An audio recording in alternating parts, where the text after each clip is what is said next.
wadda'awati mustajabatun, segala macam doa dan permohonan dikabulkan oleh Allah, wadzunuba maghfuratun, dan segala macam dosa diampuni oleh Allah Subhanahu wa taala. Berlipat gandanya nilai kebajikan yang kita kerjakan di bulan suci Ramadan. Itu sebabnya kata baginda Nabi, man fariha bidukhuli Ramadan haramallahu jasadahu 'alan niran. Siapa orang yang gembira dengan datangnya bulan suci Ramadan, Allah haramkan badannya dari api neraka. Gembira menyambut Ramadan artinya bagaimana? Apa Ramadan datang terus bakar petasan? Bukan. Pukul beduk? Bukan. Apa gunanya pukul beduk kalau nggak puasa? Apa gunanya bakar mercon kalau tidak melaksanakan ibadah di bulan suci Ramadan? Gembira menyambut datangnya Ramadan dalam arti mempersiapkan diri untuk melaksanakan ibadah dengan sebaik-baiknya di bulan suci Ramadan ini. Ma'asyiral muslimin rahimakumullah. Dalam bulan suci Ramadan ada perintah melaksanakan ibadah puasa. Apa istimewanya ibadah puasa? Pertama, yang dipanggil untuk melaksanakan puasa itu iman. Ini panggilan istimewa. Allah menyatakan, ya ayyuhalladzina amanu kutiba alaikumussyam. Hai orang-orang yang beriman, diwajibkan atas kamu berpuasa.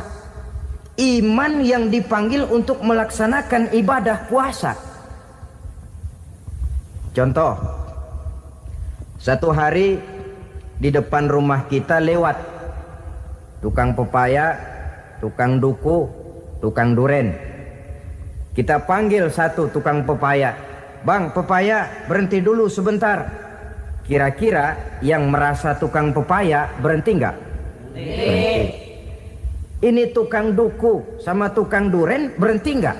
Tidak. Tentu tidak berhenti karena tidak dipanggil. Ini Ramadan yang dipanggil orang-orang beriman.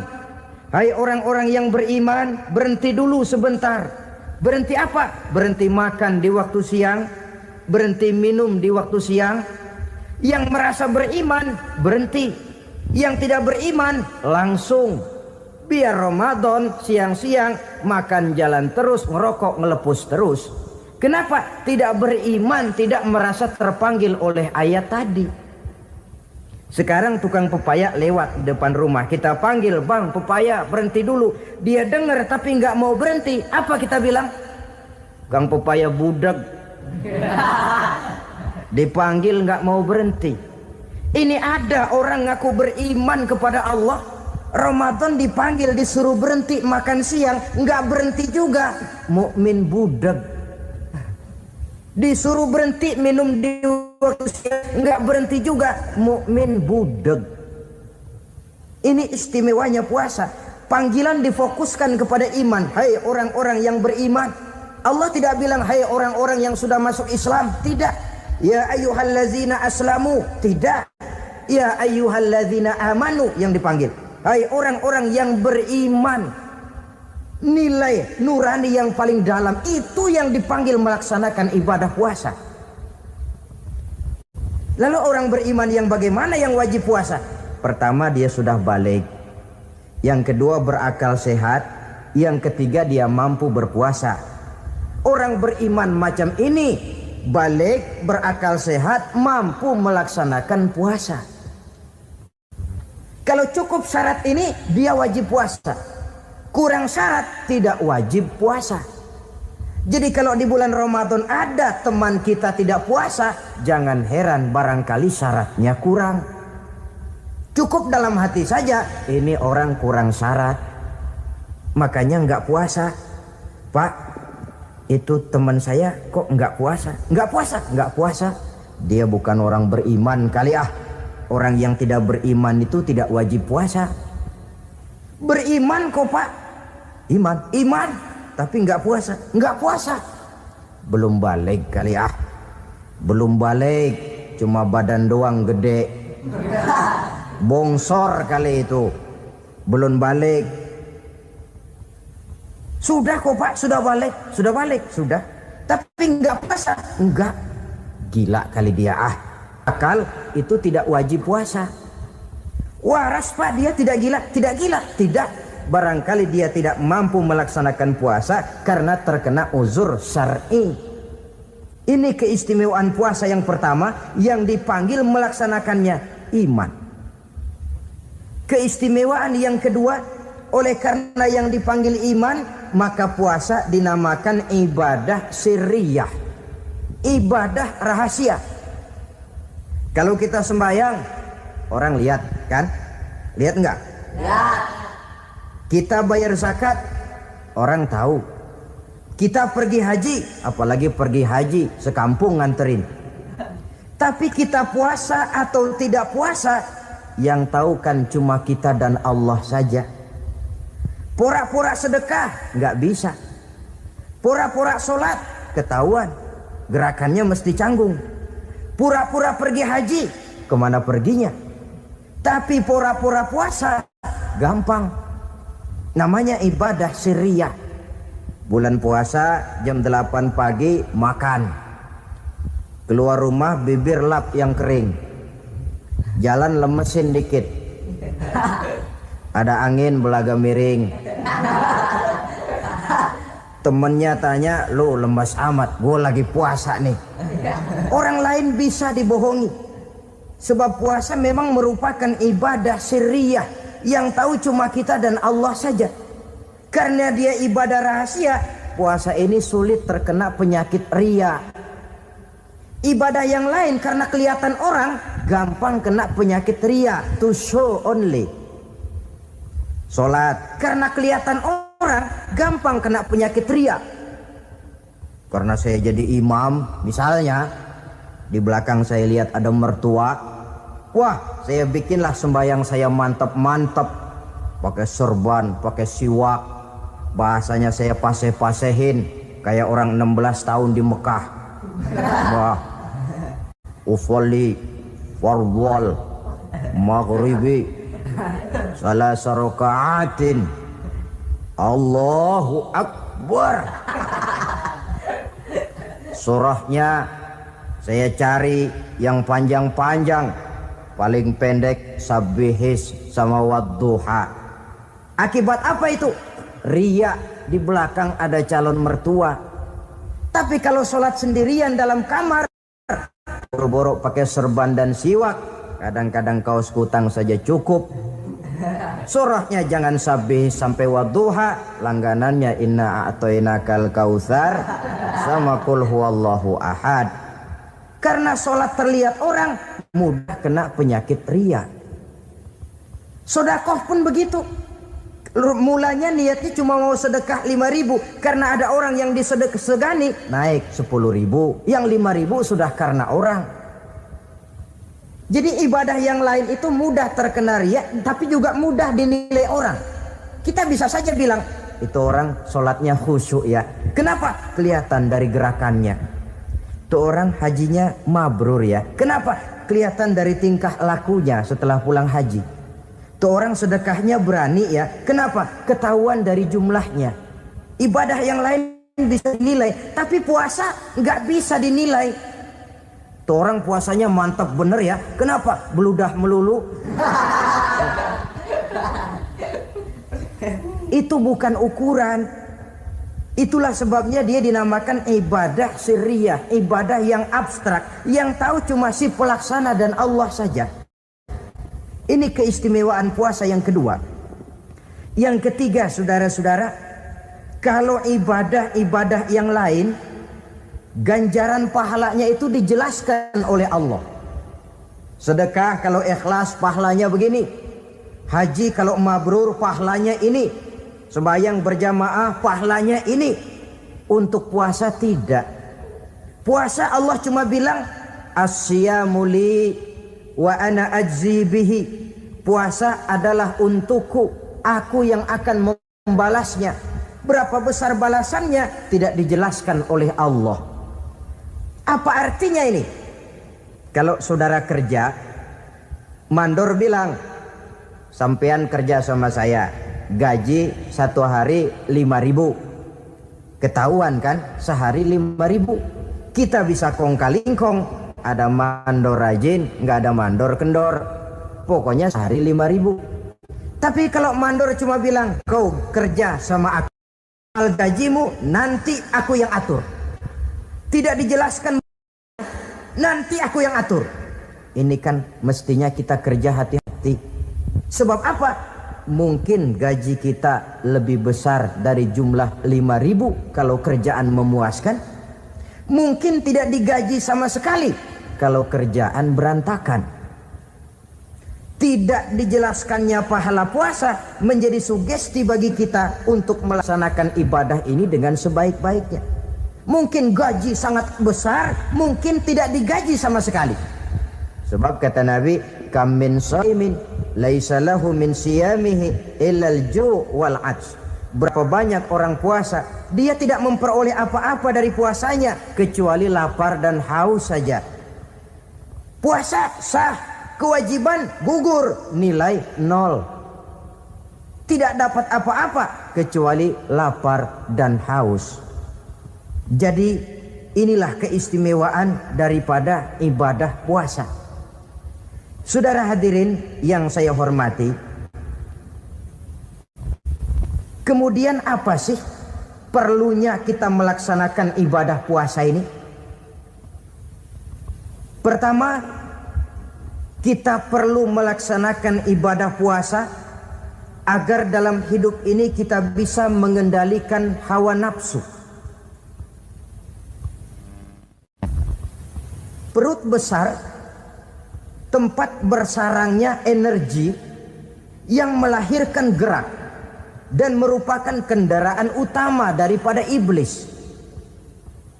Mudah menimbulkan rangsangan yang namanya syahwat.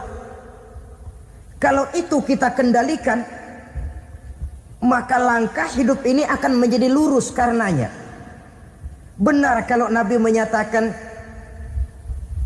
iza jaa Ramadan futihat abwabus sama wa ghulliqat abwabun nar wa sufsidatis sayatin.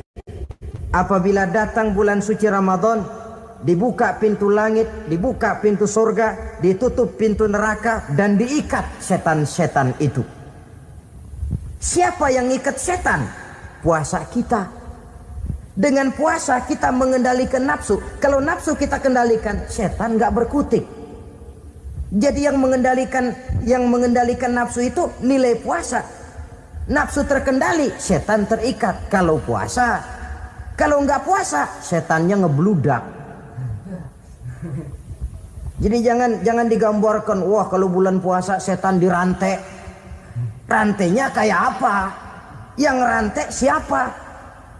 Arti setan diikat di sini ialah nafsu dikendalikan.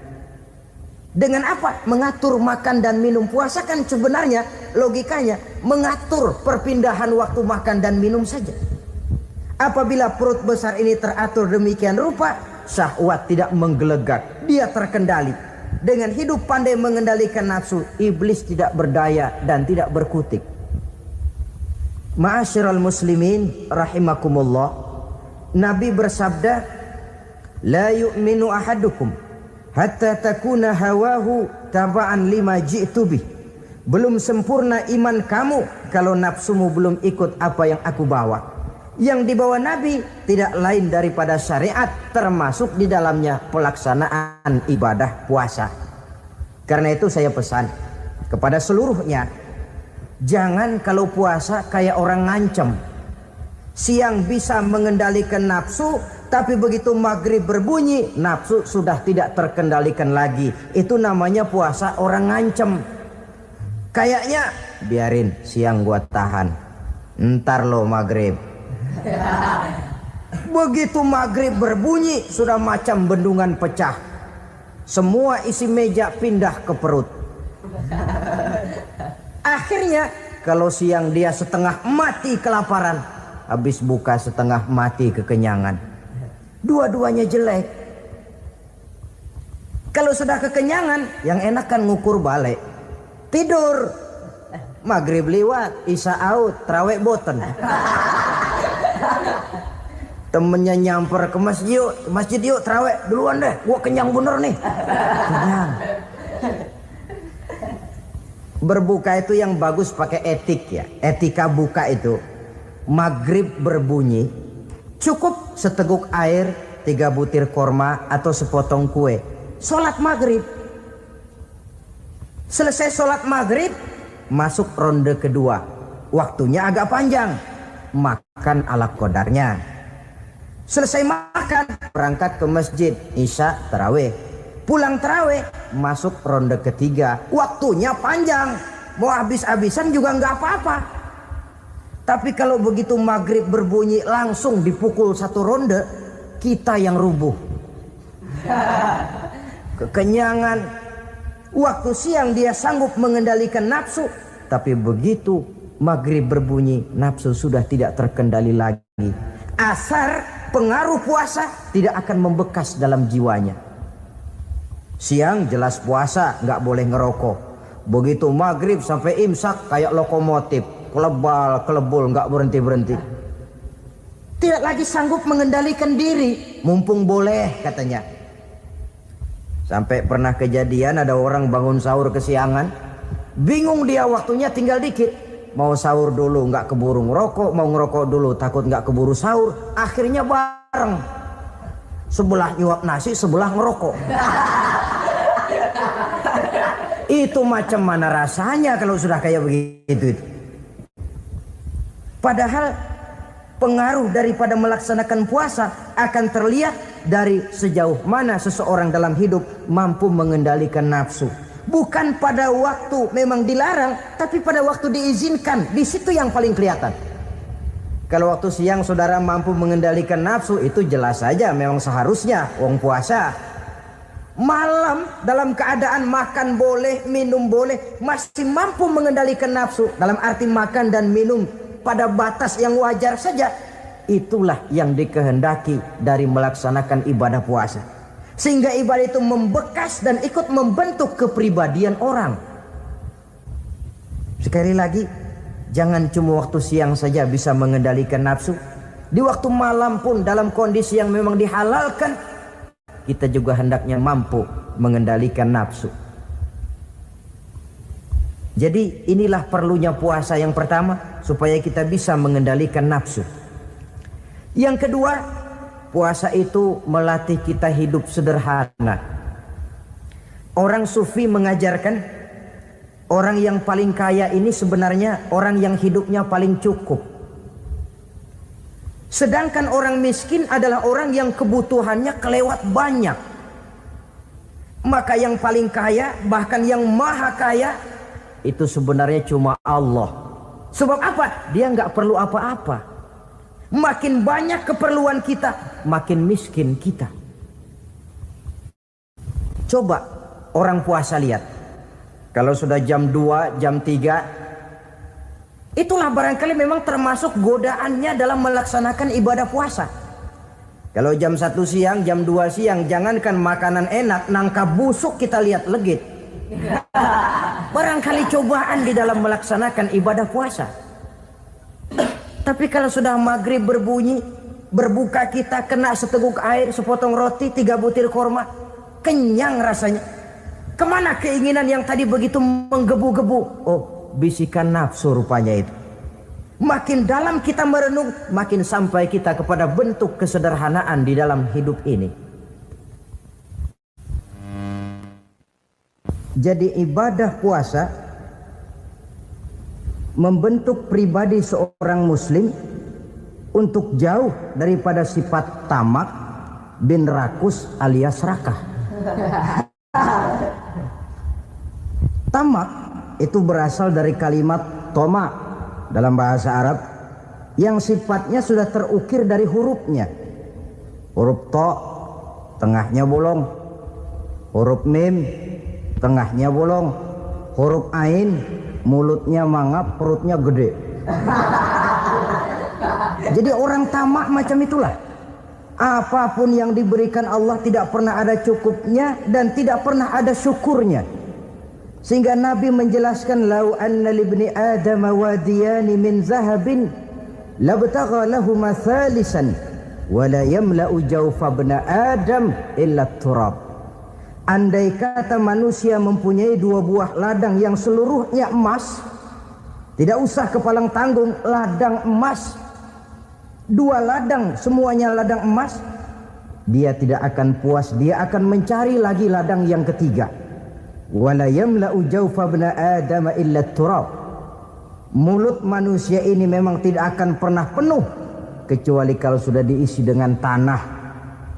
Kapan diisi dengan tanah? Kalau sudah menghadap ke arah kiblat di liang lahat, nah itu baru mulut udah enggak ngerawil, diam, tenang, kalem, diisi dengan tanah. Dengan demikian kita lihat bahwa puasa makin kita hayati, makin dekat kita kepada kesederhanaan di dalam kehidupan ini. Islam tidak melarang orang untuk kaya, untuk punya harta. Yang dilarang ialah sifat rakus, serakah, dan tamak. Karena ini akan membuat orang melakukan segala macam cara, ingkar kepada nikmat Allah, tidak pandai bersyukur, pandangan matanya selalu diarahkan ke atas. Dikala hidupnya sudah serba cukup, dia masih merasa kurang. Sebab itu dia selalu kurang. Dia sudah kaya tapi masih merasa miskin saja, maka hidupnya pun miskin terus. Saudara-saudara ma'asyiral muslimin, ini hikmah yang kedua kenapa kita perlu puasa. Yang ketiga, puasa itu melatih kita cinta kepada fakir miskin, orang-orang yang tidak mampu, yang memerlukan pertolongan. Bagaimana caranya? Dunia pendidikan berkata bahwa pendidikan akan lebih berhasil kalau bersifat audio visual. Mengajar anak berenang, bawa ke kolam. Mengajar anak naik sepeda, berikan sepedanya. Mengajar orang cinta fakir miskin, rasakan apa yang dirasakan oleh fakir miskin. Apa itu? Lapar, haus. Kan nggak bisa ngajarin anak berenang teori saja. Ke kolam nggak pernah. Teori hafal luar kepala. Gaya dada begini, gaya 200 meter begini, gaya kupu-kupu begini, gaya bebas begini. Teori hafal ke kolam nggak pernah. Sekali terjun gaya batu. Sudah nggak timbul-timbul lagi. Nggak bisa ngajar anak naik sepeda cuma teori saja. Sepedanya tidak pernah diberikan. Hafal teori. Bab 1 pegang setang. Bab 2 dorong. Bab 3 kaki kanan naik pedal kanan. Bab 4 genjot. Hafal teori, megang sepeda nggak pernah. Begitu dikasih sepeda dia naik, habis tukang bakso. Pun mendidik orang cinta kepada fakir miskin tidak bisa cuma lewat seminar, kongres, penataran, indoktrinasi. Diadakan simposium, seminar, diskusi supaya orang cinta kepada fakir miskin, tapi yang bicara orang kenyang semua. Bagaimana hati ini mau peka? Islam itu nggak usah banyak teori lah, rasakan saja lapar haus enak nggak? Kalau kau tahu lapar dan haus tidak enak, kau lapar haus cuma sebentar. Habis maghrib laparmu hilang, hausmu hilang. Bagaimana saudara-saudaramu muslimin yang terkapar di kolong-kolong jembatan?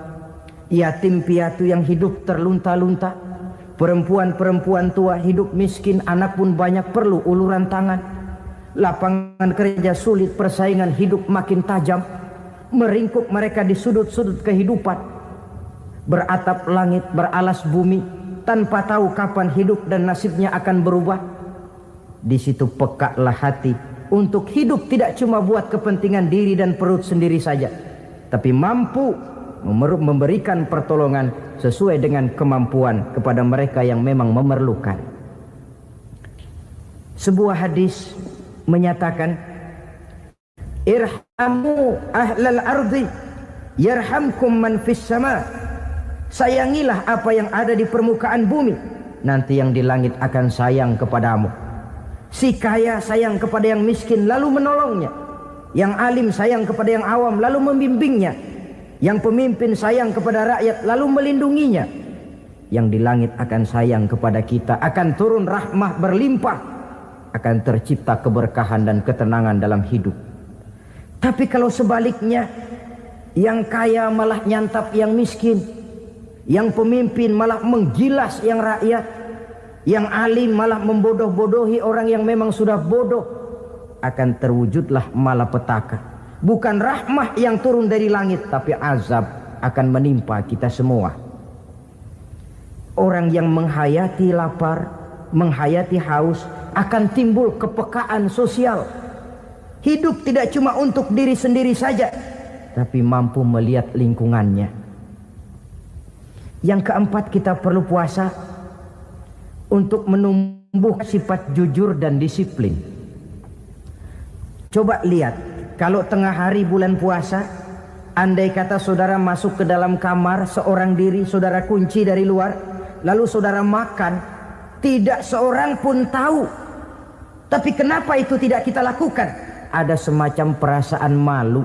Malu kepada Allah. Iya, orang lain tidak tahu. Iya, manusia bisa saya bohongi, tapi Allah. Atau umpamanya waktu sholat zuhur, saudara sholat zuhur di masjid, umpama ketika ngambil air wudhu, giliran ke kemur, saudara korupsi dikit aja, telan. Jangankan orang lain, teman wudhu sebelah pun tidak tahu itu. Tapi kenapa tidak mau kita lakukan? Rasa malu kepada Allah. Di sini sumber nilai timbulnya kejujuran dan disiplin. Bukan berupa undang-undang mati yang dipaksakan dari luar, tapi timbul dari dalam jiwa dan nurani kita sendiri. Sikap jujur dan disiplin. Yang terakhir, kita perlu puasa untuk memelihara kesehatan.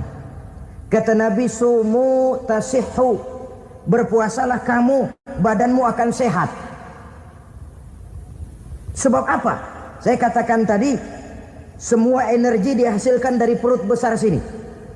Itu makanan yang kita makan, mulai dari keju sampai singkong, mulai dari hamburger sampai combro, masuk perut besar, digiling, lalu ditransfer ke seluruh tubuh oleh perut besar ini. Mekanisme kerjanya persis pabrik besar yang kalau kita hayati, Allahu Akbar, fatabarakallah ahsanul khaliqin. Ini tangan supaya kuat kerja perlu vitamin apa? Kirim ke tangan. Mata supaya awas perlu vitamin apa? Kirim ke mata. Bibir supaya nggak pecah perlu vitamin apa? Kirim ke bibir. Oleh perut besar ditransfer ke seluruh tubuh. Sisanya yang nggak perlu keluar jalan belakang. Kalau perut besar ini terus-menerus bekerja, ibarat mesin diporsir, dia akan cepat rusak. Maka datang bulan Ramadan, perut besar itu jangan terlalu diporsir, diberikan tenggang waktu istirahat. Sehingga Nabi memberikan jaminan, sumu tasihhu, berpuasalah kamu, pasti kamu akan sehat. Buktinya orang mati kelaparan banyak, tapi yang mati karena puasa, kalau puasanya betul, nggak ada. Maka Islam itu agama yang sesuai dengan fitrah, ya. Buktinya apa? Puasa wisol itu bukan saja tidak boleh, tapi haram. Puasa wisol artinya puasa nyambung, dari pagi sampai maghrib sampai malam sampai besok pagi lagi terus-terusan puasa, haram, karena itu bertentangan dengan fitrah. Islam tidak, cukup dari waktu imsak sampai datang waktu maghrib. Kenapa? Menurut perhitungan itu sesuai dengan daya kemampuan maksimal manusia. Sudah diukur itu. Allah yang bikin manusia kok. Jadi kalau Allah perintah puasa, itu sudah dalam kemampuan daya tampung dari kapasitas yang dimiliki manusia. Orang mati kelaparan banyak, yang mati karena puasa nggak ada. Belum pernah saya dengar ada warta berita, sari berita-berita penting dalam siaran ini, gara-gara bulan puasa orang Islam pada mati. Gak ada. Yang mati kelaparan banyak, tapi yang mati karena puasa tidak ada. Nabi menjamin, sumu tasihhu, berpuasalah kamu, pasti badanmu akan sehat. Ma'asyiral muslimin, kalau sudah tahu kita apa perlunya kita berpuasa, pembicaraan akan saya lanjutkan bagaimana seharusnya kita puasa. Puasa yang ideal itu yang bagaimana? Al-Imamul Ghazali menjelaskan orang yang puasa itu ada 3 macam. Pertama, saumul awam, puasanya orang kebanyakan. Orang macam ini merasa sudah puasa asal tidak makan, tidak minum, puasa sudah. Pokoknya tidak makan, tidak minum, itulah puasa. Ini puasanya orang awam. Matanya tidak pernah puasa, kupingnya tidak puasa, kakinya tidak puasa, tangannya tidak puasa. Ini puasa orang awam kebanyakan. Hasilnya tidak mustahil seperti yang dikatakan Nabi tadi. Berapa banyak orang puasa tidak mendapat apa-apa dari puasanya kecuali lapar dan haus. Puasa sah, kewajiban gugur, nilai 0. Kan rugi ibadah semacam itu. Sebab jangan lupa, yang membatalkan itu kan 2. Ada yang membatalkan pahala puasa, ada yang membatalkan puasa. Bedanya apa? Kalau puasa batal, pahala jelas batal. Tapi kalau pahala yang batal, puasanya mungkin sah, kewajibannya gugur, tapi pahala tidak ada. Kalau yang membatalkan puasa sih umumnya kita bisa jaga itu. Sebab apa? Masalahnya konkret, kelihatan. Apa yang membatalkan puasa? Misalnya makan dan minum yang disengaja walaupun sedikit, batal. Sedikit tapi sengaja tidak mengenyangkan, batal. Mamanya pentol korek yang kecil itu, sengaja telan waktu puasa, batal. Kan sedikit pak, nggak kenyang kok. Sengaja itu yang bikin batal. Tapi kalau tidak sengaja seperti lupa, itu tidak batal. Misalnya hari pertama puasa, habis sembahyang subuh tidur, bangun jam 8, lupa kebiasaan, langsung aja nyerbu ke dapur. Dapat sepiring setengah, ingat, astagfirullah, lagi puasa, betul. Setelah ingat bagaimana? Yang masih ada di mulut keluarkan, berkemur, lanjutkan puasanya, sah. Perkara sepiring setengah yang udah kadang masuk bagaimana pak? Itu rezeki. Lawang orang lupa itu kan jenis yang ma'fu anhu, jenis yang dimaafkan. Makan dan minum yang disengaja walaupun sedikit, batal puasanya. Apalagi muntah yang disengaja, batal puasa itu. Ukuran sengaja kan kita tahu. Apalagi hilang akal seperti gila atau pingsan, batal puasa. Apalagi hubungan suami istri di waktu siang secara sengaja, batal. Kalau sengaja. Kalau nggak sengaja, enggak. Namanya nggak sengaja. Umpamanya, saya nggak sengaja pak, tahu-tahu udah nyampe situ, gimana? Ya nggak batal, cuma begitu ingat, buru-buru selesai mandi, lanjutkan puasanya, sah. Jangan begitu ingat pak puasa cuman tanggung. Nah, ini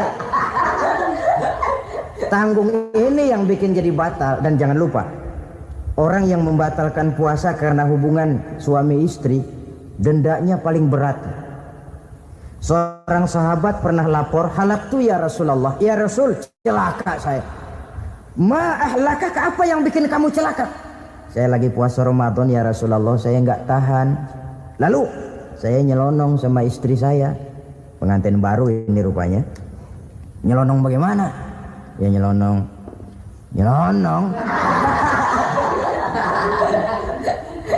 Melanggar dia, tapi jujur, lapor. Kata Rasul, ya sudah, bayar dendanya. Dendanya apa ya Rasulullah? Bebaskan budak. Aduh, saya nggak punya budak ya Rasulullah. Tidak punya. Puasa 2 bulan berturut-turut, tidak boleh diselang-seling. Syahraini mutatabi'aini, 2 bulan berturut-turut, tidak boleh diselang-seling. Gimana? Sanggup puasa 2 bulan berturut-turut? Enggak kuat ya Rasulullah. Enggak kuat. Ramadan yang sebulan aja saya nyelonong, apalagi 2 bulan. Kalau kau tidak kuat juga, beri makan 60 fakir miskin, satu orang satu mod. Ya Rasulullah, apalagi? Jangan memberi makan 60 fakir miskin. Wong istri saya di rumah sehari masak 3 hari libur. Saya orang susah ya Rasulullah. Saya pikir lagian nih orang kebangetan juga, udah melarat sama larangan berani. Rasul masuk ke dalam kamar, keluar kembali bawa sekeranjang kecil kurma. Kalau kau tidak punya apa-apa, bawa pulang ini. Sedekahkan kepada orang-orang miskin di kampungmu sebagai pembayar dendamu. Ya Rasulullah, apalagi? Di kampung saya itu yang paling miskin saya. Waduh, rusak benerin orang. Apa marah Rasul? Beliau malah senyum. Ya sudah, kalau memang yang paling miskin kamu, bawa pulang saja itu korma, beri makan anak istrimu di rumah. Orang ini udah ngelanggar larangan, dapat korma lagi. Yang kedua, watak hukum Islam itu elastis, fleksibel, tidak kaku. Tidak kalau sudah begitu ya mesti begitu, itu tidak. Yang sering kaku kan kitanya umat Islam di dalam memahami Islam. Saudara hadirin yang saya hormati, yang tidak boleh itu pun di waktu siang. Kalau malam sejak maghrib sampai sebelum imsak, pada awal perintah puasa tidak boleh. Tapi ternyata banyak juga yang nyerempet-nyerempet. Sampai Allah turunkan, uhilla lakum lailatas siyami arrafasu ila nisaikum. Dihalalkan bagi kamu pada malam puasa bergaul dengan istrimu. Jadi barangkali di antara pendengar ini ada yang pengantin baru, tolong sabarlah di waktu siang. Tunggu maghrib berbunyi. Kalau sudah maghrib habis buka, mau buka lagi juga nggak apa-apa. Terserah saja. Ini yang membatalkan puasa. Yang kita sulit mengontrol, yang membatalkan pahalanya. Apa misalnya? Ngomong-ngomongin orang. Puasa, ngomongin orang jalan terus. Itu ya tetangga kita. Kenapa emang? Oh, anu. Kita sih bukan ngomongin orang ini. Bukan ngomongin orang katanya. Ngomongin tuyul. Anu. Bohong. Orang puasa bohong, apa puasanya batal? Tidak. Puasanya sah. Yang batal mungkin pahalanya. Saudara-saudara ma'asyiral muslimin rahimakumullah. Mata, ya terutama di kota-kota besar, menjaga mata ini kadang-kadang kita nggak pengen lihat tapi kelihatan. Sebab itu memang yang tidak boleh ngeliatin. Kalau kelihatan lain, kelihatan itu kan rezeki. Orang kita nggak mau tapi kelihatan. Yang kelihatan itu sebentar. Kata Imam Ali, nazaratul ula laka wasaniyatu alaika. Pandangan pertama untukmu, yang kedua atasmu. Jadi begitu kelihatan, ya sudah. Jangan kelihatan tapi manteng aja nggak mau. Ya ini mantengnya ini yang jadi urusan. Saudara hadirin yang saya hormati, dengan kata lain, berusahalah kita untuk puasa zahir batin. Itu yang pertama tadi. Puasa tingkatnya orang saumul awam disebut. Tingkat yang kedua, saumul khawas, puasanya orang khusus. Bagaimana ini? Di samping tidak makan dan tidak minum, panca inderanya sudah ikut puasa. Matanya puasa, kupingnya puasa.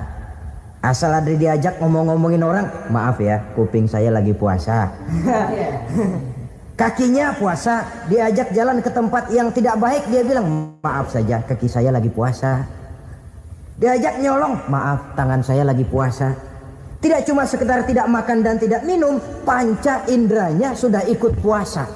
Sekurang-kurangnya, seperti inilah puasa kita. Zahir batin.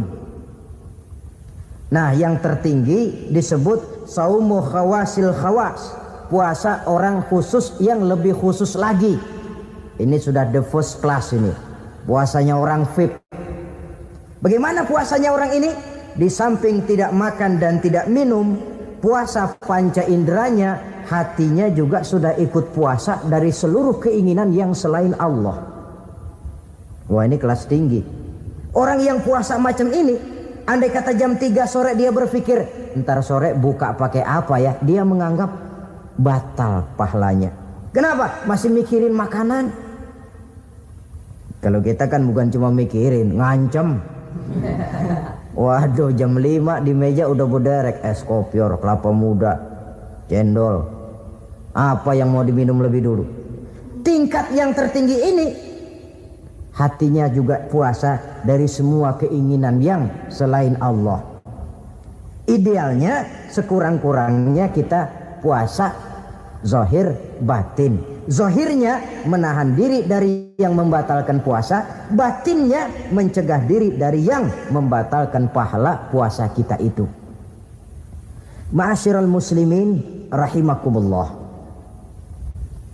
Terakhir, Rasulullah sallallahu alaihi wasallam membagi bulan Ramadan itu menjadi 3 bagian.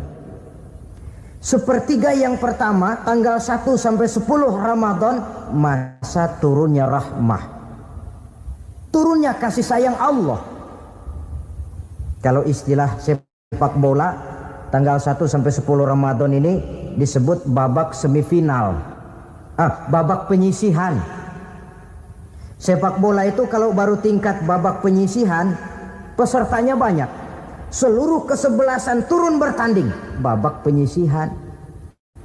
Ramadan tanggal 1 sampai 10 babak penyisihan, putaran pertama. Pasaran puasa rame. Masjid musola full house, meledak, tidak sanggup menampung jamaah yang tarawih itu. Yang tadarus meriah. Kenapa? Maklum babak penyisihan, seluruh kesebelasan turun bertanding. Tanggal 1 sampai tanggal 10 Ramadan. Bila itu selesai, selesailah putaran pertama, masuk putaran kedua. Sepertiga yang kedua tanggal 10 sampai 20 Ramadan, masa maghfirah, masa turunan dari Allah, masuk babak semifinal. Sepak bola itu kalau sudah babak semifinal, itu kan sudah banyak kesebelasan yang masuk kotak. Maka 10 Ramadan ke atas, pasaran puasa mulai menurun. Yang enggak puasa mulai nekat. Yang tadarus sudah mulai sayup-sayup sampai. Sementara barisan orang sembahyang tarawih di masjid mulai mengalami kemajuan dengan pesatnya. Barisannya makin maju ke depan. Maklum, tidak semua kesebelasan tangguh. Ada yang sejak bertanding sudah berhitung. Kita sih bakalan yang lain ada. Karena ikut-ikutan teman, karena malu sama mertua, rajin terawih, karena nganterin, rajin terawih, bayangnya paling belakang berdua lagi. Malah ngeledek begitu imam waladolin, dia di belakang nyaut asik.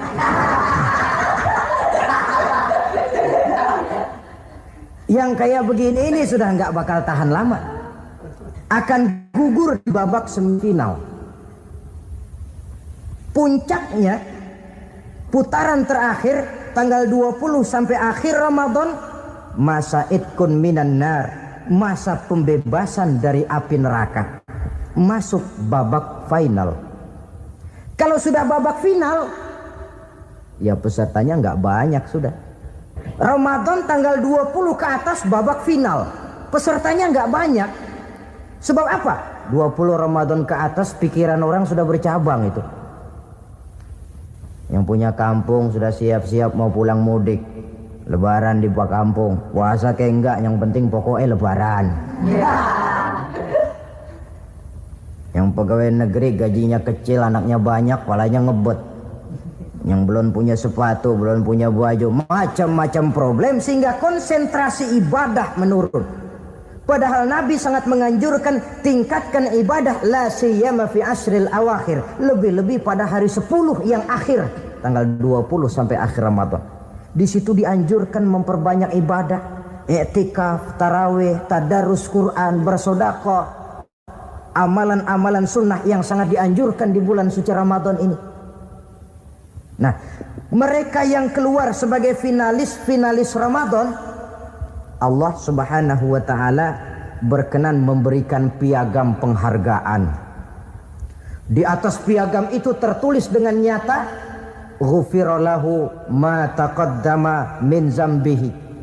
Pemegang piagam ini dinyatakan keluar sebagai finalis Ramadan, kepadanya diberikan penghargaan dengan jaminan ampun terhadap seluruh dosa yang pernah dia kerjakan. Sehingga dia keluar Ramadan, masuk 1 Syawal seperti bayi baru dilahirkan oleh ibunya, bersih tanpa dosa karena sudah dibersihkan oleh ibadah Ramadan. Sehingga masuk Syawal dia rayakan Idul Fitri, dia pantas mengucapkan minal aidin wal faizin. Minal aidin artinya semoga kita termasuk orang yang kembali. Kembali kemana? Kembali kepada fitrah, seperti bayi baru dilahirkan oleh ibunya, tidak punya dosa kepada Allah karena sudah dibersihkan oleh ibadah Ramadan. Ini orang yang finalis, puasanya betul, tarawihnya betul, pantas mengucapkan minal aidin. Dan kalau tarawih cuma 2 malam, puasa 3 hari, Lebaran paling rajin, mas minal aidin ya, minal aidin. Nggak tahu diri lo, minal aidin dari mana? Saudara hadirin, dosa kepada Allah bersih oleh ibadah Ramadan. Tinggal dosa kepada sesama manusia berhalal bihalal di hari raya Idul Fitri.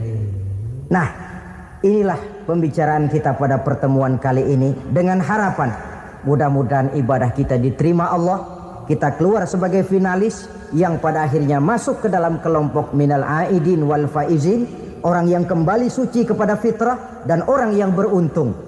Dengan semangat inilah kita rayakan Idul Fitri, hari raya kembali kepada fitrah. Kesempatan ini saya hanya ingin mengajak bahwa di dalam melaksanakan ibadah puasa Ramadan ini, marilah kita mengadakan evaluasi. Kenapa demikian?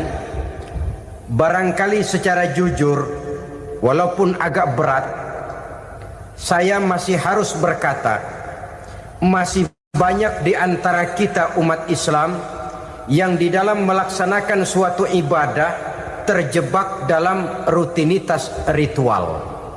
Saudara-saudara kaum muslimin rahimakumullah, jenis puasa yang ketiga kita kenal dengan puasa wajib, dan ini kita laksanakan pada bulan suci Ramadan. Tentang teknis pelaksanaan ibadah puasa di bulan Ramadan sudah pernah saya bicarakan pada pertemuan tentang Ramadan dan Idul Fitri.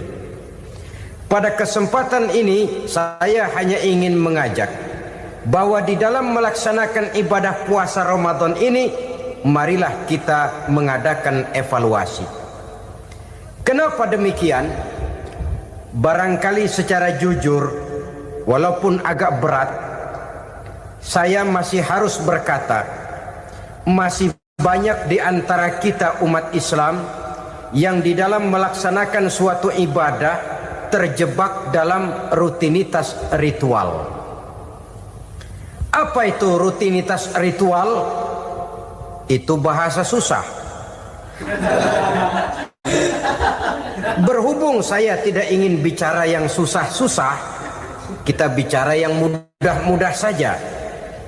Maksud saya, banyak di antara kita umat Islam yang di dalam melaksanakan suatu ibadah itu hanya dengan prinsip asal sekadar gugur kewajiban saja. Akibatnya, sampai sejauh mana ibadah itu berhasil membentuk kepribadian diri kita, kita jarang mengadakan evaluasi dan penilaian. Salat yang penting gugur kewajiban, puasa yang penting sudah gugur kewajiban, haji yang penting sudah gugur kewajiban. Maka jangan heran kalau itu yang jadi prinsip, ibadah lantas tidak punya dampak dalam membentuk kepribadian diri. Banyak orang yang rajin sholat tapi munkarnya jalan terus. Sampai kadang-kadang kita bingung, yang sembahyang dia, yang nyolong dia. Puasanya kelihatannya tekun tapi tidak punya kepekaan sosial.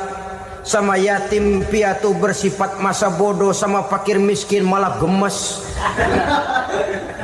Tidak lantas tumbuh kepekaan sosial walaupun dia sudah ikut merasakan tidak enaknya lapar dan haus. Ada juga yang sudah haji 4-5 kali mondar-mandir Jakarta Mekah, tapi gaya hidupnya tetap seperti katak di kolong tempurung, picik, sempit pandangan, dangkal hati, tidak terbuka walaupun sudah melihat Islam dalam skala internasional. Yang dia lihat, yang dia saksikan, yang dia pandang tidak sanggup menggugah dan menggubah jiwanya, tidak bisa mewarnai pandangan hidupnya. Inilah akibatnya kalau ibadah hanya dikerjakan dengan prinsip asal sekadar gugur kewajiban. Hasilnya yaitu tadi, hajinya cuma menang topi putih sama serban. Sholatnya cuma prinsip asal gugur kewajiban. Begitu juga puasanya, begitu juga zakatnya dan ibadah-ibadah lainnya. Bukan tanpa satu maksud. Jikalau Allah Subhanahu wa taala memerintahkan kita melaksanakan ibadah puasa di bulan suci Ramadan, bahkan maksud itu sangat pada penghujung ayat yang memerintahkan kita puasa. Ya ayyuhalladzina amanu kutiba alaikumus syiyam kama kutiba alal ladzina min qablikum la'allakum tattaqun. Orang yang beriman diwajibkan atas kamu berpuasa, telah diwajibkan juga kepada orang-orang yang sebelum kamu, la'allakum tattaqun, agar kamu dengan puasa itu menjadi manusia yang bertakwa kepada Allah Subhanahu wa taala. Dengan kata lain, berhasil atau tidak puasa Ramadan kita ini akan nampak takwa kita meningkat atau tidak setelah kita melaksanakan ibadah puasa.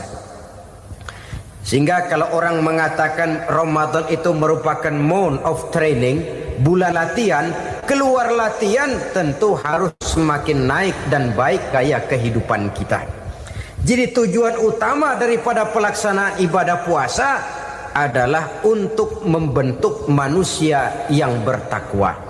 Nah, takwa itu kata Imam Qusairi hurufnya ada 4. Ta, qaf, wawu, ya. Masing-masing huruf ini simbol dari pribadi orang yang bertakwa, bina dan dibentuk oleh pelaksanaan puasanya. Mari kita lihat. Huruf ta adalah lambang dari sifat tawadhu, rendah hati. Orang yang bertakwa, orang yang tidak mempunyai sifat sombong. Puasa menanamkan kita kesadaran terhadap kelemahan, terhadap keterbatasan, terhadap segala ketidakmampuan yang kita miliki. Ya Allah, baru sehari nggak kena makan, nggak kena minum, sudah begini lemesnya. Puasa memang, kalau pagi orang masih sehat, masih terdorong oleh sahur, siang masih lumayan, tapi zuhur ke atas biasanya mulai sikap lemah manusiawi, keterbatasan kekuatan biologis itu mulai nampak. Dari sini tanam satu kesadaran. Kalau begitu apa yang mau disembuhkan di hadapan Allah? Kaya, siapa sih orang paling kaya? Ilmu, siapa sih orang paling pintar? Pangkat, siapa sih orang paling tinggi jabatannya? Dari sifat semacam ini lahir introspeksi, rasa mawas diri, timbul sifat tawaduknya, rendah hatinya, tidak melonjak menjadi angkuh dan sombong lantaran sedikit kemampuan dan kekuatan yang dimilikinya. Lalu untuk sikap yang lebih jauh, terwujudlah, terbentuklah apa yang dinamakan stabilitas temperatur batin. Orang tetap konstan menjaga nilai-nilai idealisme yang pernah dimilikinya. Dia mulai dengan adil, dia berjalan tetap dengan keadilan, dan dia berakhir juga tetap dalam keadilan. Jangan mulainya adil, tengahnya setengah adil, di akhirnya malah zolim sama sekali. Ini tidak punya stabilitas temperatur batin. Kan banyak orang begitu toh. Mulanya benar, belakangan mau benar sendiri. Mulanya sudah rela berkorban buat kepentingan orang banyak, belakangan malah selalu mengorbankan kepentingan orang banyak. Waktu di bawah rajin baca ayat kursi, dapat kursi lupa ayat. Stabilitas temperatur batin, tertipu oleh perasaan seolah-olah situasi dan kondisi sudah serba memungkinkan, sudah serba menguntungkan. Orang yang dibentuk pribadinya oleh pelaksanaan ibadah puasa, dia sadar apapun keberhasilannya, apapun kedudukannya, apapun nilai kekayaannya, itu cuma sebagian kecil sekali dari apa yang ada pada zat Allah Subhanahu wa ta'ala. Hati tidak takabur, sesuai dengan namanya takabur dari kalimat takabbaro ya takabbaru, membesar-besarkan diri. Orang yang suka membesar-besarkan diri, orang yang tidak yakin bahwa dirinya orang besar, lalu dibesar-besarkan dirinya. Sebenarnya itu sudah satu sikap di mana dia tidak percaya kepada diri sendiri. Dirinya sebenarnya bukan apa-apa, cuma ingin dianggap besar, lalu dibesar-besarkan. Takabbur namanya. Puasa sekali lagi melatih kita menanamkan kesadaran akan kelemahan dan keterbatasan kita sebagai makhluk. Itu sikap tawadu. Fir'aun, saudara tahu Fir'aun, lama-lama dia jadi raja, lupa diri dan lupa daratan, melonjak menjadi angkuh dan sombong sampai kepada puncak kekurang ajarannya, memproklamirkan dirinya menjadi Tuhan. Hitler juga begitu. Pendeknya orang manakala tidak ada kesadaran tentang dari mana segalanya berasal dan kemana segalanya akan kembali, dia mudah out of control. Kalau sudah out of control, maka dia akan melakukan perbuatan yang melampaui batas. Itu yang pertama. Jadi orang takwa, orang yang rendah hati, salah satu tujuan daripada pelaksanaan ibadah puasa menanamkan sikap rendah hati. Dari sikap rendah hati ini yang timbul lalu apa? Kepekaan sosial. Kalau saya puasa, saya sudah merasakan bagaimana tidak enaknya lapar. Saya sudah merasakan bagaimana tidak enaknya haus. Tapi bagaimanapun, saya lapar cuma sebentar, saya haus cuma sebentar. Selesai maghrib, lapar saya hilang, haus saya hilang. Bagaimana yatim piatu, orang-orang tua jompo yang perlu santunan, orang-orang miskin yang terkapar di kolong-kolong jembatan, yang tiap hari merasakan perasaan seperti ini tanpa tahu kapan hidup dan nasibnya akan berubah. Tidur beratapkan langit, berselimut koran. Kalau demikian, saya ini beruntung. Kalau demikian, apa yang bisa saya lakukan untuk mereka? Kepekaan sosial ini lalu timbul dalam apa yang orang sekarang namakan solidaritas, kesetiakawanan sosial.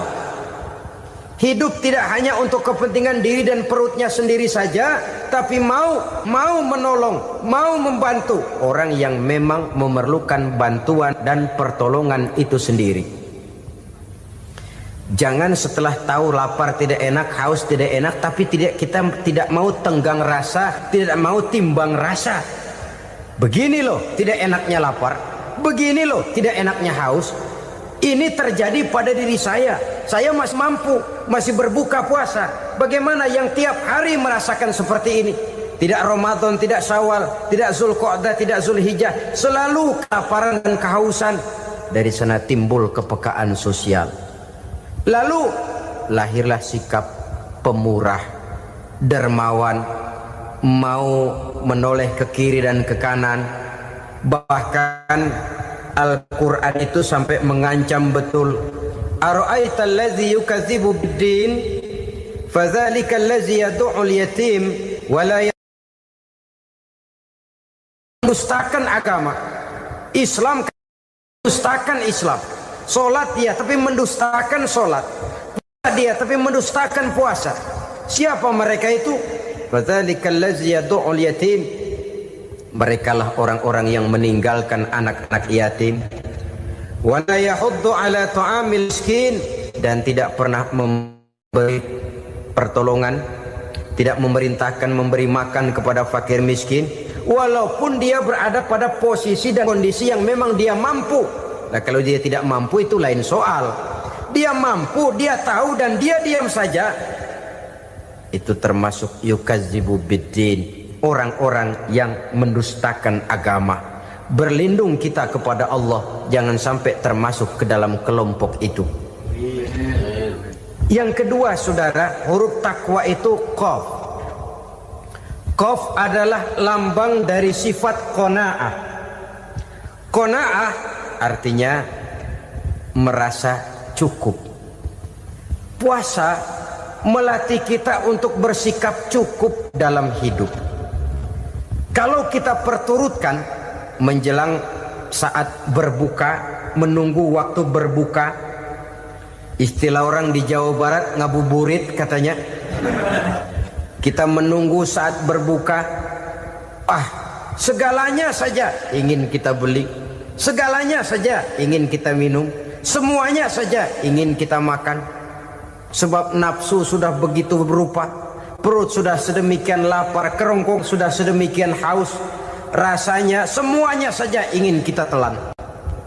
Tapi tahukah kita bahwa setelah maghrib berbunyi, berapa banyak yang kita makan, berapa banyak yang kita minum? Sesuaikah dengan keinginan kita tadi siang? Tadi siang semuanya ingin kita makan, tadi siang semuanya ingin kita minum. Setelah berbuka, berapa banyak yang kita makan, berapa banyak yang kita minum? Itulah kehidupan. Segalanya ingin kita kuasai, segalanya ingin kita punyai, tapi berapa sih yang benar-benar kita perlukan? Maka orang kaya adalah orang yang hidupnya cukup. Orang miskin hakikat yang selalu merasa kurang. Bagaimanapun besar rumah, banyak uang kita, berpuluh kendaraan kita, kalau hidup selalu merasa kurang, itu artinya kita masih miskin. Maka jikalau ingin menjadi orang kaya, kuncinya hakikatnya cuma satu, hati kita merasa cukup dengan yang diberikan Allah, bersyukur atas segala nikmatnya, dan dengan syukur itu nikmat itu akan ditambah oleh Allah Subhanahu wa ta'ala. Puasa menimbulkan sifat qanaah, dan qanaah adalah watak daripada orang-orang yang bertakwa kepada Allah Subhanahu wa ta'ala. Persis seperti orang minum air laut, makin diminum makin haus, makin diminum makin kering tenggorokan. Begitulah orang berhadapan dengan materi. Tadinya dia akan senang kalau dia merasa punya tanah ratusan hektar. Sudah ratusan hektar, tidak cukup ngelamun lagi, alangkah nikmatnya kalau bisa beli gunung. Gunung dibeli. Sudah punya gunung, lihat laut. Aduh, kalau laut juga bisa dibeli, beli lagi laut. Sudah punya laut, lihat ke atas, langit ada yang jual apa enggak ya?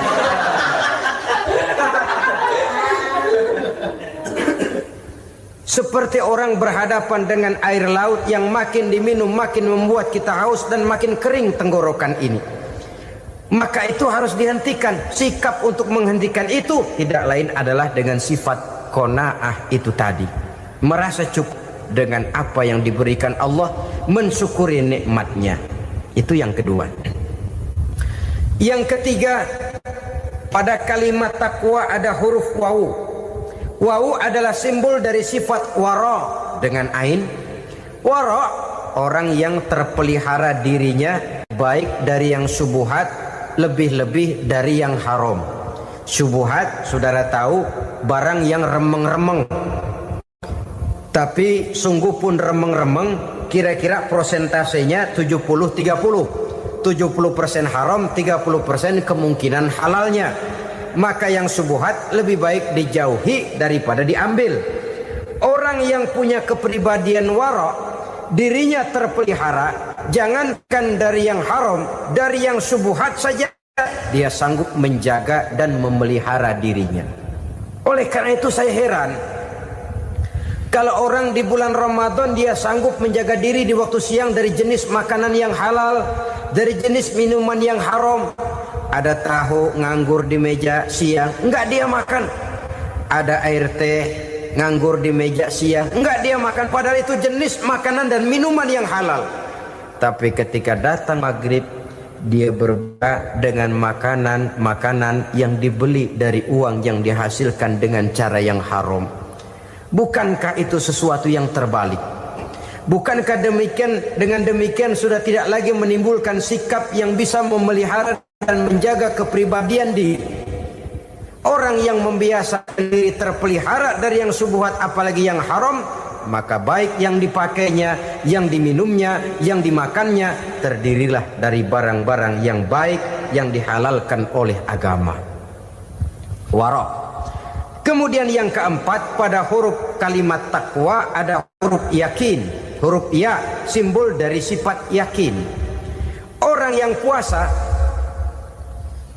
dibentuk kepribadiannya mempunyai satu keyakinan yang tangguh. Dan keyakinan adalah ciri daripada orang yang takwa. Kita lihat, yang dipanggil melaksanakan ibadah puasa ini kan iman. Karena memang sulit untuk melaksanakan puasa kalau tidak iman yang jadi dasar. Setidaknya seperti sudah pernah saya sampaikan, ibadah puasa ini memang sulit terkena penyakit show. Kalau kita sholat barangkali terangsang karena kelihatan orang lain. Kalau kita pergi haji mungkin jadi sugesti karena orang banyak tahu.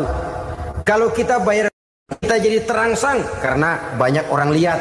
Tapi kalau sudah puasa, puasa itu kan yang tahu cuma kita dan Allah saja. Ya kita sholat, orang lain lihat, kita jadi rada semangat. Kita pergi haji, orang lain banyak ngantar, kita semangat. Kita bayar zakat, orang lain banyak saksikan, kita bersemangat. Tapi kita puasa, siapa yang mau nyaksiin kita puasa? Siapa yang mau memuji kita puasa? Siapa yang mau menyanjung kita puasa? Itu cuma urusan kita dan Allah. Oleh karenanya, dasar daripada pelaksanaan ibadah yang harus mencegah tenggorokan, segalanya jadi nikmatan. Tidak ada kerja yang lebih indah selain kerja yang didasarkan kepada satu keyakinan bahwa yang kita kerjakan itu adalah sesuatu yang benar. Dalam hal ini sesuatu yang diperintahkan oleh Allah Subhanahu wa taala kepada kita. Saudara-saudara kaum muslimin rahimakumullah. Demikianlah titik evaluasi kita. Jangan berpuasa hanya dengan prinsip asal sekadar menggugurkan kewajiban saja, yang akan berakibat Ramadan tahun ini berakhir begitu, Ramadan terjebak menjalani rutinitas ritualnya saja. Bahkan kadang-kadang yang nyata betul, Nabi menganjurkan tingkatkan ibadah pada 10 hari yang akhir di bulan Ramadan. Tanggal 20 sampai akhir Ramadan. Yang kita praktekkan malah kegiatan ibadah kita justru menurun pada 20 Ramadan yang akhir. Coba lihat 20 Ramadan ke atas. Itu pasukan tarawih paling kelas 60-70 tahun ke atas. Kemana yang lain? Sudah berpikir menghadapi lebaran, berpikir pulang mudik, berpikir macam-macam. Akibatnya konsentrasi ibadah lalu buyar. Dianjurkan Rasul, tingkatkan ibadah pada 10 hari yang terakhir. Kita malah makin ke akhir makin lancip.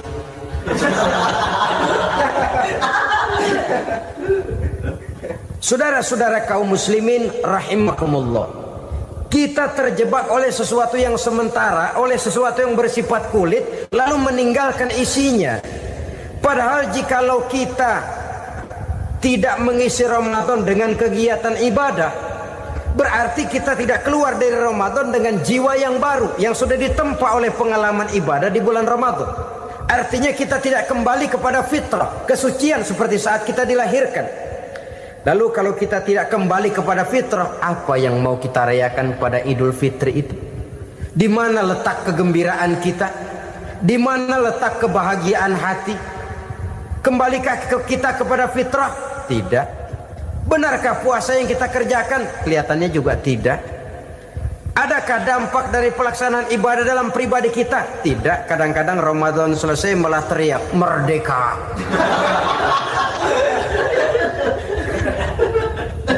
Kalau tadinya Ramadan dia merasa terhalang, mau keluar siang, mau makan siang, bulan puasa, mau minum siang, bulan puasa, mau gandengan, bulan puasa. Ramadan selesai, kibarin bendera, teriak merdeka. Lalu kembali merajalela. Saudara-saudara, dampaknya tidak akan kelihatan. Padahal puasa yang baik, la'allakum tattaqun, membentuk manusia yang bertakwa kepada Allah Azza wa Jalla. Nah, sekarang apa kemudahan dan keistimewaan yang akan diberikan Allah kepada mereka yang sampai kepada tingkat takwa ini? Al-Quran menjelaskan, pertama, may yattaqillaha yaj'al lahu makhraja. Barang siapa yang bertakwa kepada Allah Subhanahu wa taala, maka dia akan diberikan makhraja. Makhraja itu jalan keluar dari segala macam kesulitan. Jalan keluarnya ada saja. Menurut ukuran kemampuan dia tidak mungkin, mustahil, tidak bisa, mana mungkin. Tapi pada waktunya ada saja jalan keluarnya. Termasuk jenis yang yaj'al lahu makhraja. Orang yang bertakwa kepada Allah selalu diberikan jalan keluar dari segala kesulitan yang dihadapinya. Siapa sih orangnya yang tidak pernah sulit dalam hidup ini? Siapa orang yang tidak pernah mengalami kesulitan? Tapi kadang orang menilai, itu kelihatannya hidupnya enak aja ya, kayaknya nggak pernah mengalami kesulitan. Sebenarnya bukan tidak pernah mengalami kesulitan, Allah selalu memberikan jalan keluar dari segala kesulitan yang dihadapinya. Lah kalau Allah yang memberikan jalan keluar, tentu sangat mudah sekali. Orang yang bertakwa diberikan jalan keluar dari segala macam kesulitan. Satu. Yang kedua, wa yarzuqhu min haitsu la yahtasib. Dia akan diberikan rezeki oleh Allah dengan jalan yang tidak disangka-sangka. Rezekinya datang dengan cara yang tidak disangka-sangka. Gajinya mungkin kecil, tapi penghasilannya gede. Kan itu yang penting. Gaji dan penghasilan kan lain tuh. Boleh jadi gaji kecil, asal penghasilan gede, kan nikmat hidup itu. Nah, penghasilan ini ada yang bisa kita perkirakan. Bisa kita perkirakan. Misalnya gaji itu tadi. Kalau saya kerja, gaji saya begini. Ada rezeki yang masuk min haitsu la yahtasib.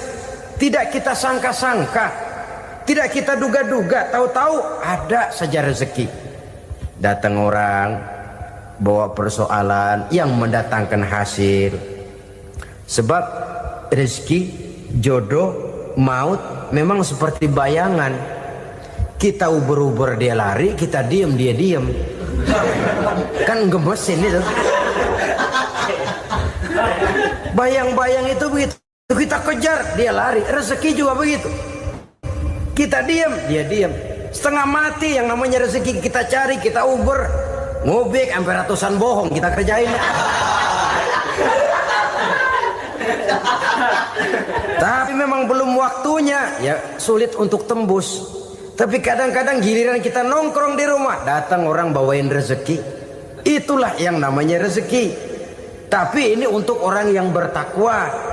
Kalau tidak punya kredibilitas takwa, jangan lalu pakai ayat ini. Diberikan Allah dengan rezeki dengan jalan yang tidak disangka. Kan ada ayatnya dah. Kita mah manteng aja di rumah dah. Ntar juga tuh rezeki datang. Ini fasilitas yang diberikan kepada orang yang wa may yattaqillah, bertakwa kepada Allah, yarzuqhu min haitsu la yahtasib, diberikan rezeki dengan cara yang tidak disangka-sangkanya. Maka kadar ketakwaan jangan membuat kita buruk sangka. Tuh orang ya nggak kemana-mana, duitnya ada aja. Kalau dia takwa, Allah berikan jalan keluar. Yang lantas ngelihat kiai orangnya ahli ibadah, ilmunya tinggi, akhlaknya luar biasa, takwanya tinggi, rezekinya lancar, lalu husnuzon nih kiai nggak kemana-mana, duitnya banyak, miara tuyul kali ini. Itu termasuk jaminan Allah yang masuk kategori min haitsu la yahtasib. Yang ketiga, yaj'al lahu min amrihi yusra. dimudahkan segala urusannya, Kemudian yang keempat, yukaffir anhu sayyiatihi wa yu'azzim lahu ajra, diampuni segala kesalahannya dan dibesarkan pahala kebaikan yang dikerjakannya. Maka mudah-mudahan puasa yang kita kerjakan mengantarkan kita kepada ketakwaan kepada Allah, dan takwa membuka janji Allah kepada kita di dalam kehidupan ini. Kenapa sih kita yakin Quran itu kitab suci? Pertama, ajarannya sesuai dengan fitrah manusia. Suatu kitab dinamakan suci kalau konsep ajarannya sesuai dengan fitrah. Contoh, ini laki-laki ini seneng nggak sama perempuan? Normal. Kalau nggak seneng saya ragu-ragu. Perempuan seneng nggak sama laki-laki?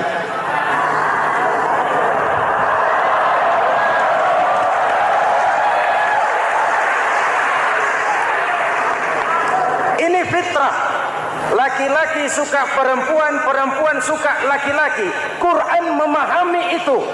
Hai laki-laki, kau senang dengan perempuan. Hai perempuan, kau suka dengan laki-laki. Oke, lewat sini, lewat pintu yang disebut nikah. Kalau kitab suci melarang nikah, itu bertentangan dengan fitrah manusia. Maka dalam Quran, mulai dari umat sampai ulama dan segala profesi dianjurkan nikah. Kalau kiai tidak boleh nikah, saya pilih mengundurkan diri, Pak.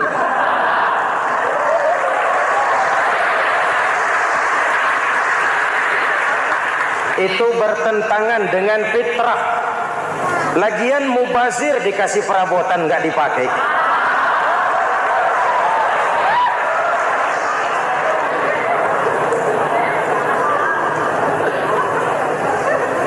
Fitrah.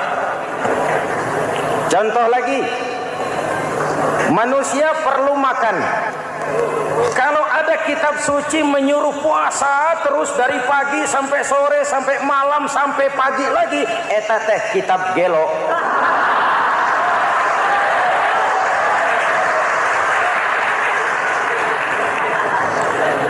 Quran sesuai dengan fitrah. Puasa mulai dari imsak sampai datang waktu maghrib.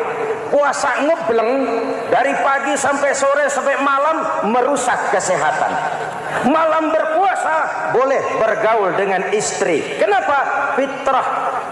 Kalau siang tidak boleh, malam tidak boleh, sebulan penuh panas kepala.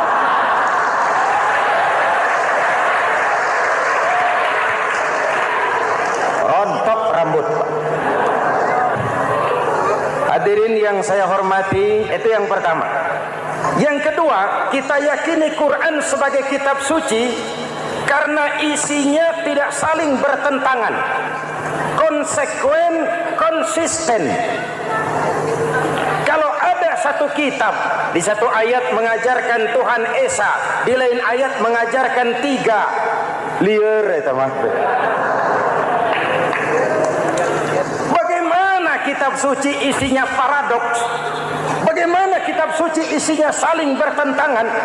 Di ayat manapun sekali Quran berkata Allah itu Esa, selamanya Esa. Isinya tidak saling bertentangan. Lalu yang ketiga, kita yakini Quran kitab suci karena dia bersih dari intervensi manusiawi. Sejak turunnya Al-Quran menantang, jikalau kamu ragu terhadap Quran yang kami turunkan kepada hamba kami Muhammad, kamu anggap itu cuma bikinan Muhammad. Kalau Muhammad bisa, kamu tentu bisa. Baik, bikin satu surah semacam Al-Quran. 14 abad yang lalu tantangan ini turun dan sampai malam ini belum terjawabkan. Pak, barangkali tidak ada yang mau coba. Banyak. Antara lain Musailamah Al-Kazzab. Dia mencoba membuat menandingi Al-Quran. Dia buat satu surah namanya surah Al-Fil. Bunyinya begini, bikinan Musailamah. Al-Fil wa mal-fil Wa ma adraka mal fil lahu khurtumun tawil wa lahu zail. Sudah berbentuk syair. Isinya apa? Al-fil, gajah. Wa mal fil, apakah gajah itu? Wa ma adraka mal fil, tahukah kamu apa itu gajah? Lahu khurtumun tawil, dia punya belalai panjang. Walahu zail, dan dia punya ekor. Enggak usah turun ayat begituan, orang tahu.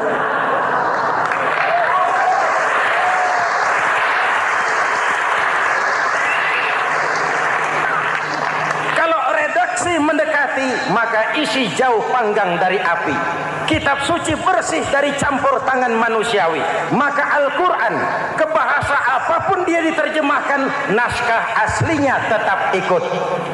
Dia boleh diterjemahkan ke bahasa Sunda, bahasa Jawa, bahasa Padang, bahasa Inggris, bahasa Jerman, bahasa Belanda, naskah aslinya tetap ada. Kenapa? Bahasa ke bahasa perbedaannya sering frontal. Kalau dari gelas menjadi gelas, eta mah caket. Dari lamp menjadi lampu, itu masih serumpun. Tapi cokot Sunda dengan cokot Jawa, itu jauh bedanya. Atos Sunda dengan atos Jawa, itu jauh. Ulama Sunda sama ulama Jawa nggak pernah akur kalimat atos ini.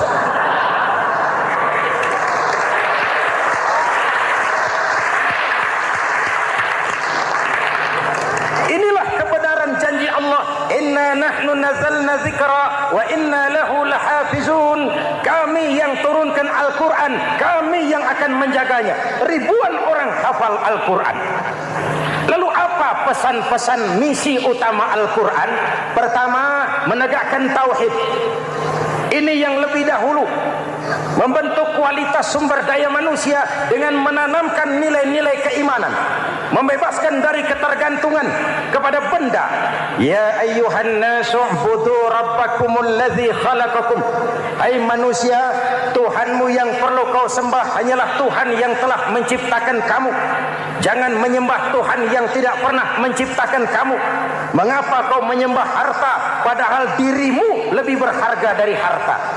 Kenapa kau menyembah pangkat dan jabatan padahal dirimu lebih berharga dari pangkat dan jabatan?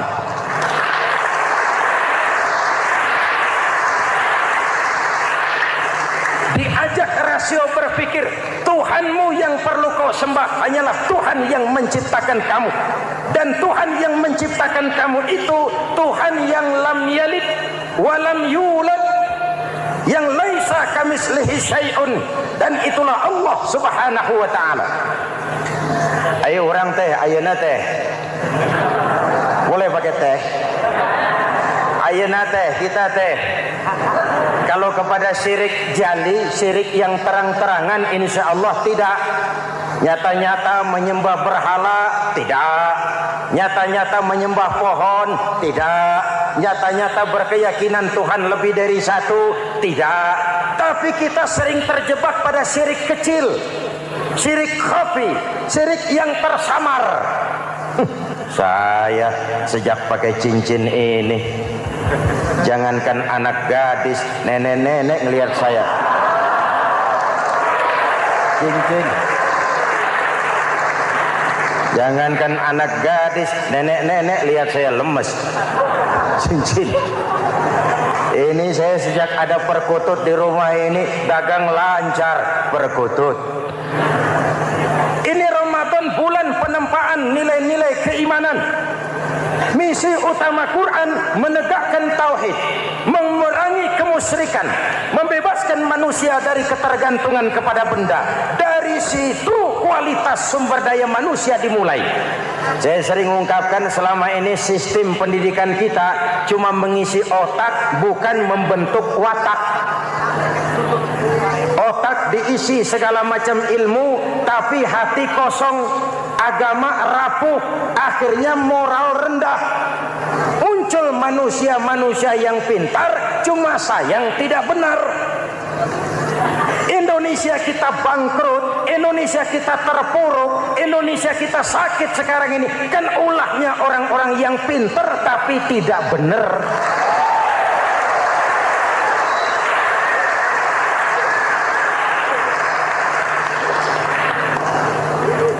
Dan kalau saya bicara kayak begini, ini bukan pidato politik, ini nurani politik naon kadut.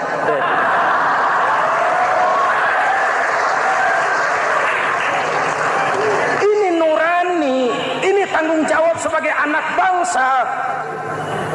Ibu bapak, saudara-saudara hadirin yang saya hormati, Rasul kalau masuk sepertiga yang akhir, sing-singkan lengan baju, hamparkan sajadah, lebih banyak di masjid daripada di rumah.